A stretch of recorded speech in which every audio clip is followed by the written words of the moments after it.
గతంతో పోల్చితే తెలంగాణలో ఈ ఏడాది అగ్ని ప్రమాదాలు పెరిగాయన్నారు fire safety DG Nagireddy. Rescue శాతం 7.29% పెరిగిందన్నారు.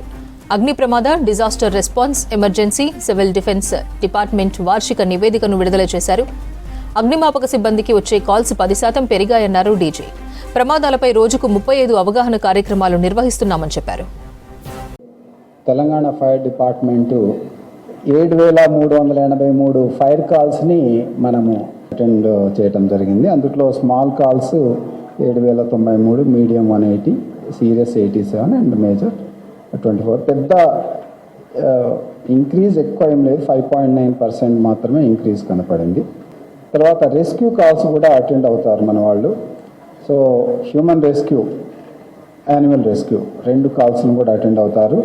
లాస్ట్ ఇయర్లో మనము 1767 పీపుల్ని రెస్క్యూ చేయడం జరిగింది ఫ్లడ్స్ నుంచి.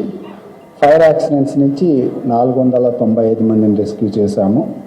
తర్వాత లిఫ్ట్లో ఇరుక్కుపోయిన వాళ్ళని ఒక 40 మందిని బయటికి తీసుకొచ్చాము. మిగతా వెహికల్లో కానీ లేకపోతే ఎక్కడన్నా ఇరుక్కుపోతారు వాళ్ళని 54 పీపుల్ని బయటికి తీసుకురావడం జరిగింది. సిమిలర్లీ 103 యానిమల్స్ని కూడా రెస్క్యూ చేస్తున్నాము. సో ఇది కూడా రెస్క్యూ కాల్స్ కూడా 7.29 ఇంక్రీజ్ అయింది. బేసికల్లీ మన రెస్క్యూ కెపాసిటీని కూడా పెంచాం కాబట్టి ఆ నంబర్ కాస్త మనకి ఎక్కువ కనిపిస్తూ ఉంది.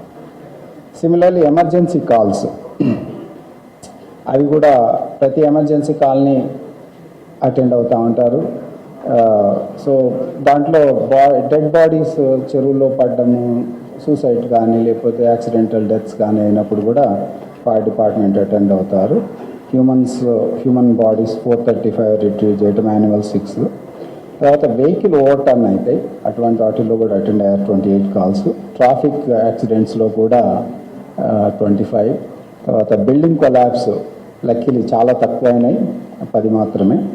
దెన్ ట్రీ క్లియరింగ్, మనకు వరదల సమయంలో కానీ ఫ్లడ్స్లో కానీ పెద్ద పెద్ద వర్షాలలో ఈ చెట్లు పడిపోతుంటాయి, అవి కూడా అటెండ్ అయ్యారు.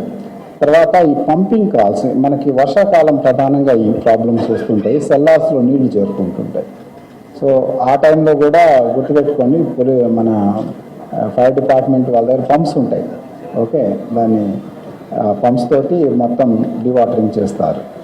సో లాస్ట్ ఖమ్మం ఫ్లడ్స్లో ఆ పంపులతోటి రోడ్డు కూడా క్లీన్ చేశారు మన వాళ్ళు. సో ప్రజలకి ఏం ప్రాబ్లం వచ్చినా కానీ మేము అటెండ్ అవుతామని